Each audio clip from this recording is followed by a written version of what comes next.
Greetings. My name is Kimberly. Okay. Okay. Alright.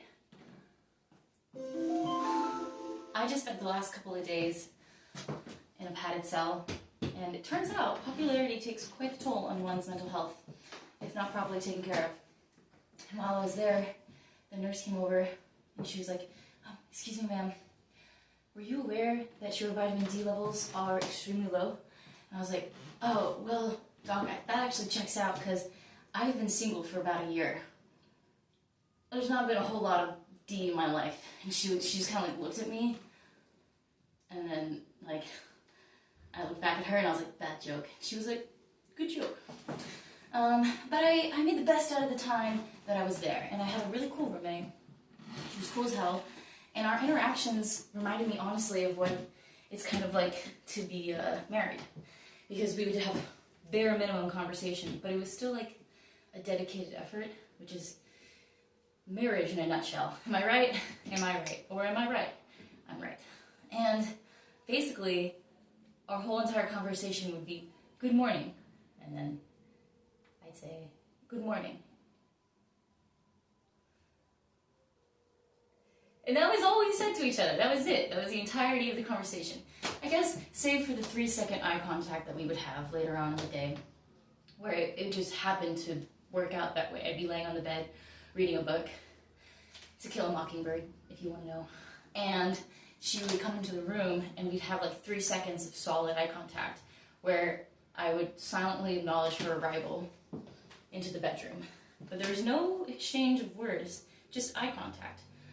But it was a solid 3 seconds of eye contact, of acknowledging her as a person, right? And then at the end of that, if we were really, really communicating well, I'd say "good night," and she'd say "good night."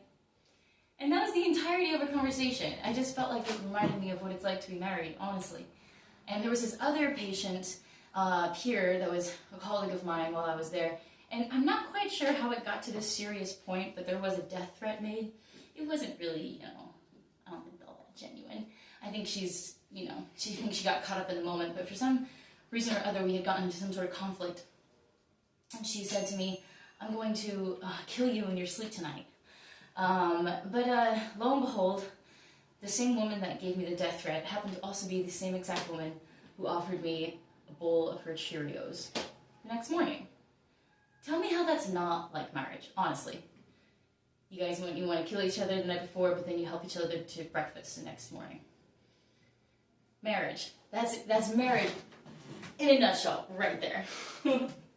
And then when I was in the cafeteria eating one of my meals once, I'm not quite sure how it started, but this lady was just kind of like harassing my roommate and I, and she really had it out for us for some reason. She was like making kind of negative comments all throughout our meal, like, "Oh, you must be really hungry. You must be really hungry." And then she'd like say to my roommate, "Oh wow, like you look deep in thought. You must be a deep thinker." And I was just ignoring her. And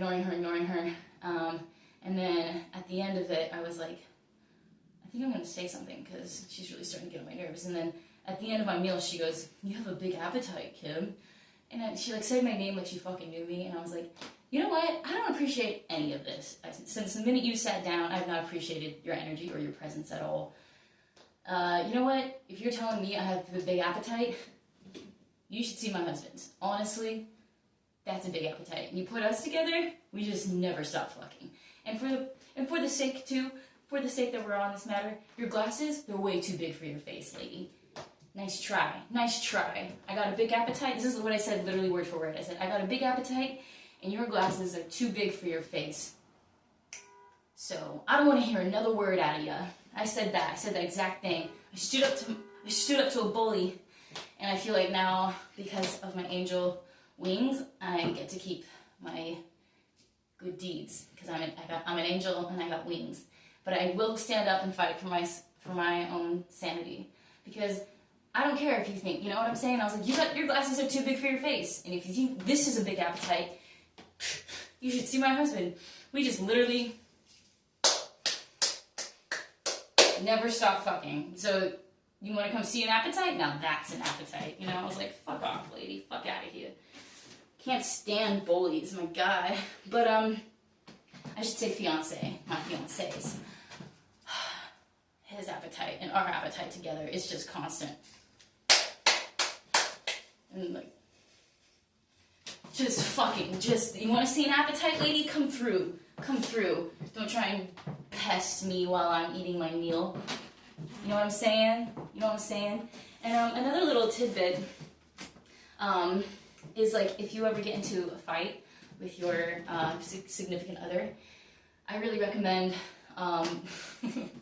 just whisper everything you're gonna say, everything that you would want to say, and that way you're not ever the couple that's yelling at each other in public, but instead you're whispering. So this is what it would be like for me.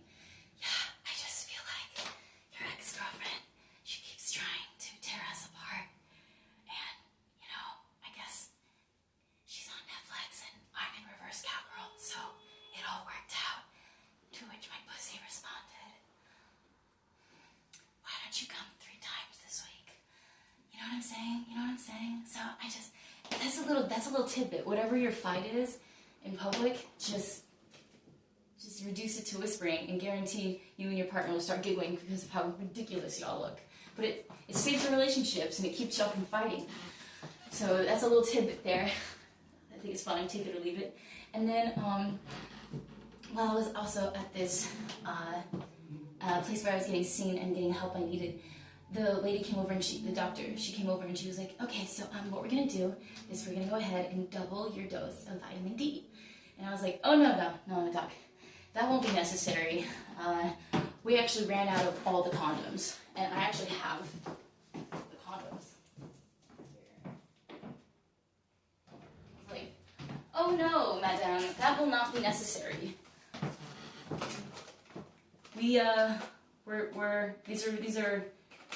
We're stacked. We got this. We're not even gonna probably, you know what I mean? Just who needs that? I got vitamin D. I got real D. I got the D.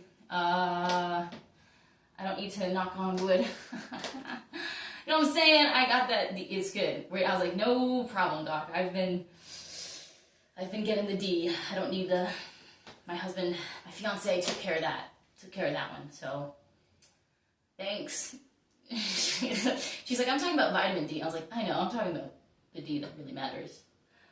The D that really, really matters, you know? Sunshine's cool and all, but I'll be depressed over getting D any day. You know what I'm saying? Any day. I'll take that. Sweet cock. I'll take it.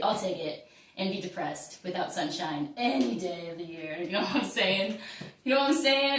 And, basically, what I'm going to leave y'all with is, oh yes, and if you ever get into a fight with your significant other, and it's just like an awkward silence, you know, when you get really awkward from awkward silence.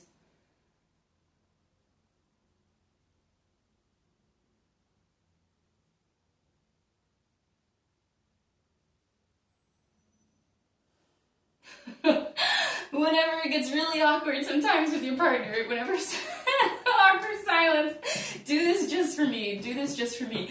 Whenever you and your ex or your spouse get, or your boyfriend or girlfriend, novia, esposa, whatever, your loved one, your better half, whenever the two of you get into a fight, do this just for me. Just when it's an awkward silence, think about all the times that they've come inside you. And or all the times that you've swallowed that cum. Saves a relationship every time. Guaranteed that silence will no longer be awkward. And what I'm gonna leave y'all with for this set is, I walked over to the front desk and I was gonna ask for like just basic items like a washcloth or a soap, bottle of soap.